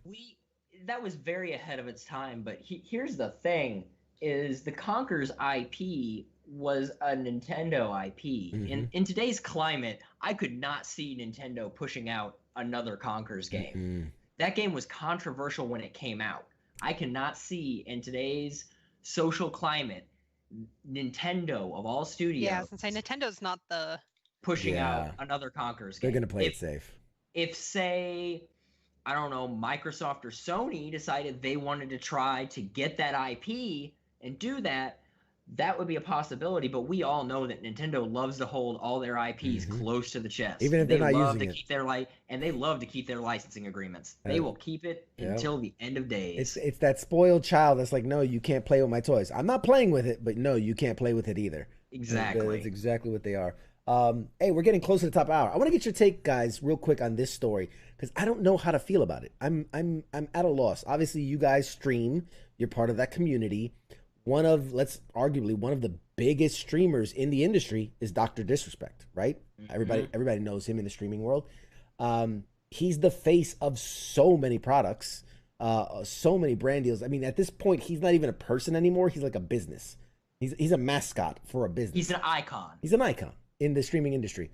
So, Guy Beam, which is his real name, 4 million followers. It's crazy the amount of the reach this guy has. Twitch, was it 14 days ago, Mhm. blocked his channel. banned him. Permanently banned him. Gave no reason, no indication, and went dark for 2 or 3 days. Didn't hear from him, and then after it was 3 or 4 days, he releases a statement going like, "Hey, I don't even know why I got banned, and keep the faith." Basically, that was it. And now it's been 11 days after that. We still got nothing. This is weird. I don't know how you guys in today's news cycle where everything's happening second by second, and scoops are it boggles my mind that such a public persona can have just basically disappeared off the face of the earth for the last 2 weeks, and no one has any understanding of why. Now, the speculation is that this has something to do with a big movement in gamings right now of, kind of that Me Too movement, right? The sexual harassment, sexual assault, things that are happening, and that this kind of lines up with that movement, and that obviously this is a character he's a very brash character. He's a braggart. He's, that's his whole shtick. And obviously he even had a whole, extramarital thing that he rolled into his character. There was a whole thing. Now he has been banned before. He was banned before, back when in 2019 he was filming some stuff in bathrooms. Yeah. Not as bad as it sounds, but obviously not something you should be doing. And he was banned temporarily, but this one, yeah. I mean, what do you guys think? What have you heard? What are you thinking? So there's a lot of different things that the two-time could have going on with him. Yes, it is entirely possible that it could be a Me Too situation. I'm not going to discount that it could be. The only other time that Twitch has refunded subs like they did was with a streamer who got into some very serious legal trouble. However, at the same time, the timing was a little odd that Mixer dies and then suddenly they're going to permaban one of their biggest and highest negotiated contracts. Because let's be real, Twitch was not ready for this. Doc came out of nowhere, signed with CAA, the biggest and most powerful talent agency in Hollywood. Yeah, absolutely. These people know how to get you your money. So it is entirely possible that this is some kind of off thing with his contract. I've also heard a couple rumors about civil suits having been filed involving this. The thing is, we're at a point where we can speculate all we want, but there is no solid concrete information out yet. And until we do, all we're doing is speculating, which, albeit it is kind of fun to speculate and kind of play detective. But my opinion on it, and the opinion that I've seen probably the most, has just been, let's see what happens. Let's see what's going on. There was also that interesting donation that happened. Did you hear about that? No, I didn't. He donated to a streamer which he had frequently donated to previously and that he used to play with. The donation was from Dr. Disrespect, is what it was listed as. However, of course, there's no proof that it was, but the formatting definitely seemed in line. But the last line of it was really interesting, involving Twitch needing a scapegoat. So there's so many different things that it could possibly be. At this point, I think it's best that we just wait and see. Yeah. But isn't it odd too, though, that I agree with you in the wait and see, but it's been 2 weeks, and for something like Twitch is the whole idea is if you're not streaming live, you're forgotten about. Obviously, with a caliber like Dr. Disrespect, it would take years of him not streaming before people forget. But the idea it'll bump his numbers. If he comes back up, his numbers are going to go back up through the roof. Yeah. Just like they did when he got unbanned the last time. Yeah, exactly. And again, it definitely feels like a PR move, being that not only is he not on Twitch, but he's not using any of his other social media either. So that starts to make me a little curious in that, is this, a PR move? Is this, it doesn't feel like a stunt. It doesn't feel like a PR stunt. I've heard the PR stunt a couple times now, and yeah, I agree with you. It doesn't feel like a PR stunt. I think the closest thing to that and the silence that I would say would either be that it is a contract negotiation, at which point under these negotiations, of course, they're going to be under NDA. Yeah. They're not allowed to talk about it. Or it might be some kind of legal trouble, in which case his lawyer would have told him, don't talk about it. Don't say anything. Yeah. So, Silence is golden. it's completely, at this point, it really is, unless you are someone that has insider knowledge that is a direct part of what's going on with it, it is completely impossible to tell what is going on. Yeah. I mean, you're spot on. It really is. It's a guessing game at this point, but it's interesting. And I have to say, I've got really good news, and I have to attribute it to you guys being on the show. The page has hit 500 followers. What? Yeah. Fantastic. Man. It has hit 500 followers. Congratulations, guys. So that appreciate it. You know, your guys' audience is hanging in and checking us out and being part of it. We're gonna keep promoting it, and obviously as we get closer, we're gonna build up this big prize box and do the whole big whoop thing. It's late in the day. We're running low on steam, so I won't bring out the confetti yet, but very excited. Thank you guys for coming on. This was a lot of fun. It was really a lot of fun to have you guys on. We appreciate it, man. Yeah. Give us our shout out for our attorney and everything too. Absolutely. You guys are like family. You're like a sister station for us. You're doing what we do, just in a different medium. So very excited to be part of it. Like I said, I'm a huge gamer. I will be in the tournament. I'm looking forward to it. And maybe I don't know. Maybe I'll live stream it on the channel or so. I don't know. We'll figure something out. I'm still getting the hang of all this and trying to engage. Engage the audience the best way I can and how they want to be engaged but yeah, this was so cool, man. Thank you guys so much for having me. Thank you so much. You're welcome, man. Glad we could. Thanks. We'll see you next time. Yes. Thanks, guys. This has been great. I hope you guys will have me back soon. This has been phenomenal. You can see I'm running out of steam here. You can tell. So I will tell you this before you sign off for the day. Here at the show, we like to do a fun little thing. At the end of the show, I like to spotlight veterans doing cool things. And for the last couple months, it's been comedy. There are tons of veterans, both local and nationally, doing stand-up comedy and are doing a bang-up job and really doing great. So I've got a really cool segment. You guys can hang in with me and listen in or watch on the show or tune out, however you guys want to do. But we have a really funny guy. This is Air Force veteran P.T. Bratton doing comedy. I have a little... he wanted me to send out a message. So he says you can follow him on all the social media platforms at PT Bratton. That's Bratton. You can catch him live on Facebook every Friday at 6 p.m. Eastern in the Clean AF comedy group.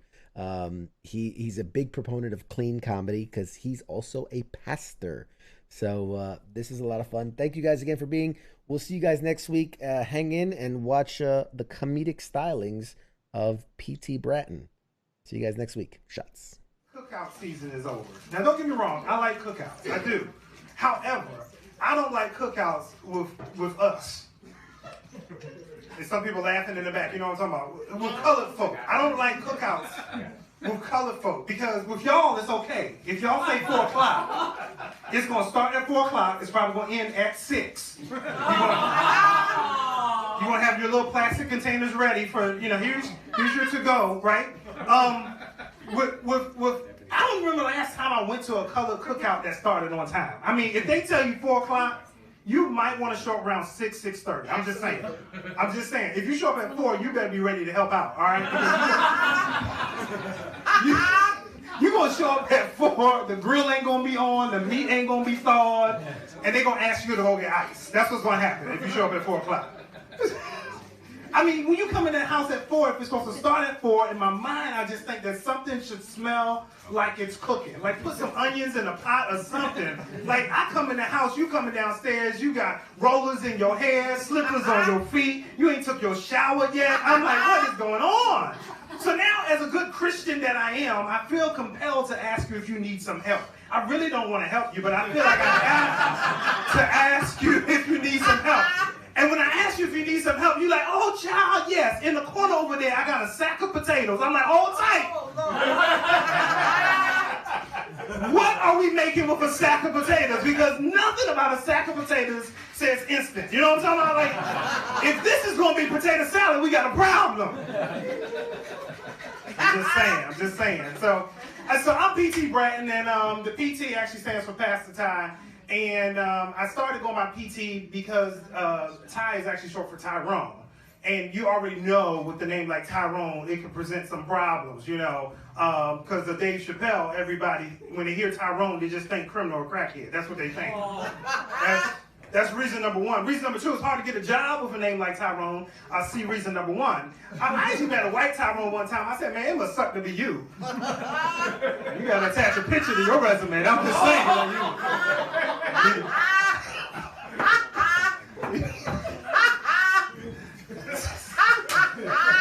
Thank you for laughing.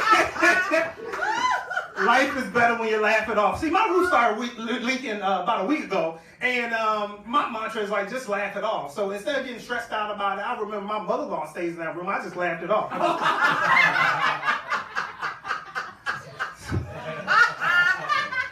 So anyway, back to my name, PT. I chose PT, but it's ironic that I chose PT because I actually hate PT. For all the veterans in the house, you know what that means. Yeah, Right? understand. Yeah. Physical training, right? And there's no such thing to me as a fun run. There's just no such thing. First of all, if it's mandatory, it ain't gonna be fun. All right? And then why are we getting up so early to run? What are we trying to get up before the enemy? I don't understand what's going on. To me, there's only two times that you really need to run in life. That's when you're running after somebody, right? Or somebody's running after you. That's it. I don't understand. See, side note, that's why I stopped watching horror movies. Okay, I stopped watching horror movies because they're just not believable. Have you seen the horror movies that these people start running and they look like they run marathons for fun? So I don't understand how it is when the killer gets behind them that they lose all sense of balance and their ankles get weak. Have you noticed? Like it never fails. Like they will even be running in the movie for exercise, but when the killer get behind them, and the killer is slow walking, y'all, I don't even understand it, and you running, and you done fall down, and then you fall and can't get up. So I used to be mad at horror movies. I was like, man, I don't like these movies because they always kill the black person first, and I thought it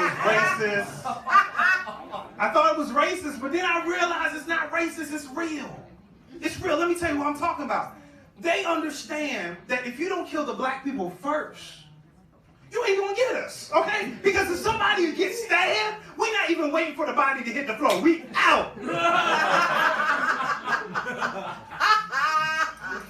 And one thing I know about our people is we make ways out of no way. Like there's one entrance, right? I guarantee if somebody come in there with a gun, we're gonna find a way out the back. If we gotta Harriet Tubman it out, we